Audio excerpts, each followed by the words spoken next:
Hello बच्चों, let's read the question. The question says read the information below and answer the questions that follow. Question में हमसे कहा गया कि information को पढ़ना और क्वेश्चंस के आंसर देने हैं. Let's read about it.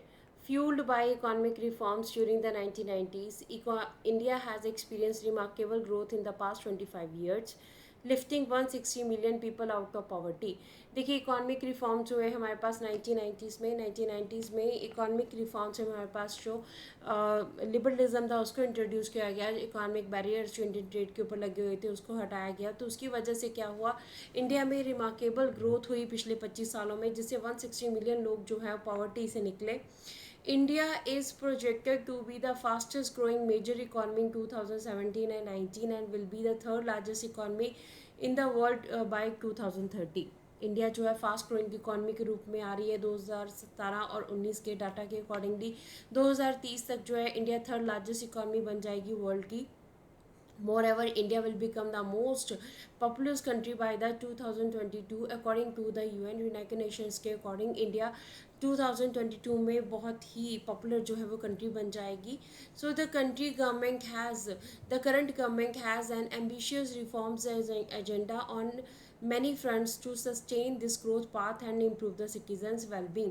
So जो अभी करंट गवर्नमेंट हमारे पास जो वर्क कर रही है उसकी मेन जो एजेंडा है, रिफॉर्म एजेंडा है कि ज़्यादा से ज़्यादा जो है वो ग्रोथ की जाए और जो सिटीजन्स हैं लोगों की जो है भलाई की जाए. However, there is a fear that the economy is not creating enough good jobs to satisfy the appetites of the aspiring youth.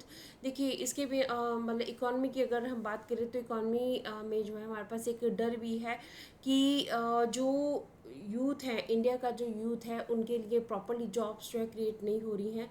The largest part of the labour force in India is informal. Largest जो part है जहाँ पर labour use हो रहा है वो informal part है हमारे पास. Young and under unemployed with low wages and the unmet aspirations हैं हमारे पास. जो लोग हैं जो अंडर वर्क कर रहे हैं, यंग लोग हैं वो अंडर एम्प्लॉयड हैं, लो वेजेस हैं उनके, और उनकी जो एस्पिरेशंस हैं वो पूरी नहीं हो रही हैं.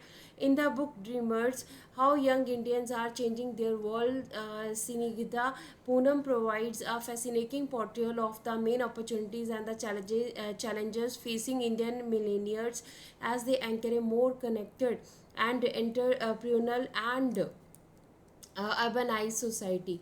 ठीक है, हमारे पास एक जो सर्वे किया गया था, एक बुक है हमारे पास ड्रीमर्स, उसमें कैसे जो इंडियंस हैं उन वो जो वर्ल्ड हमारे पास चेंज हो रहा है उनका कैसे जो है हमारे पास यंग इंडियंस जो है वो कैसे वर्ल्ड को चेंज कर रहे हैं.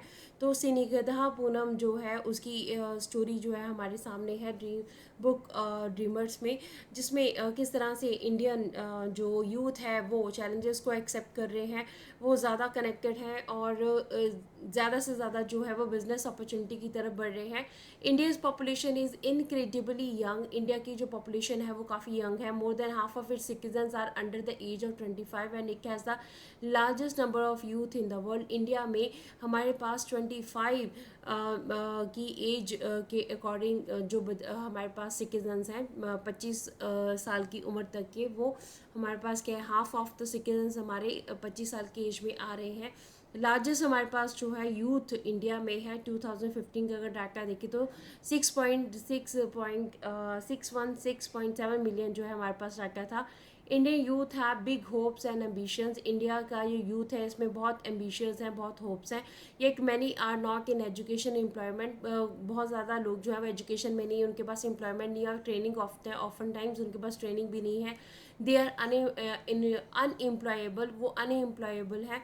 Many institutions in the country are already thinking about how to address the current challenges and disruptions in the labor market. बहुत ज़्यादा जो institutions हैं वो इस चीज़ के बारे में सोच रहे हैं कि कैसे इस प्रॉब्लम को जो है हम लोग टैकल करें.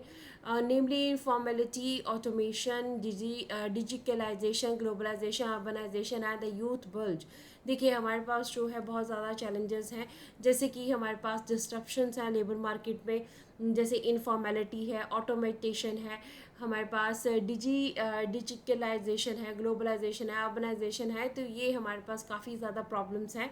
In the case of the India, changing demographies and informality will probably be the most essential element to address if continued economic growth, improvements in the living conditions and the social cohesion are to be upheld. हमारे देश में जो डेमोग्राफीज यानी कि जो population का criteria है वो चेंज हो रहा है. इनफॉर्मेलिटीज़ जो है हमारे पास, ये क्या है, ये असेंशियल एलिमेंट्स है हमारे पास इकोनॉमिक ग्रोथ को कंटिन्यू करने के लिए. इम्प्रूवमेंट अगर लिविंग कंडीशंस में हमें करनी है, और सोशल जो हमारे पास कोहेजन है उसको हमने दूर करना है. As many leaders have describe in our interviews the key issue that keeps them up at the night के satisfying the enormous work needs for you to avoid an Indian spring.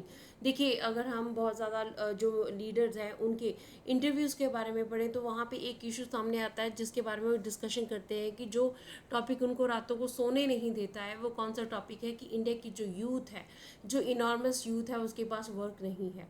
सो उनके लिए जो है ज़्यादा से ज़्यादा वर्क क्रिएट किया जाए, ये उनका मेन एम है.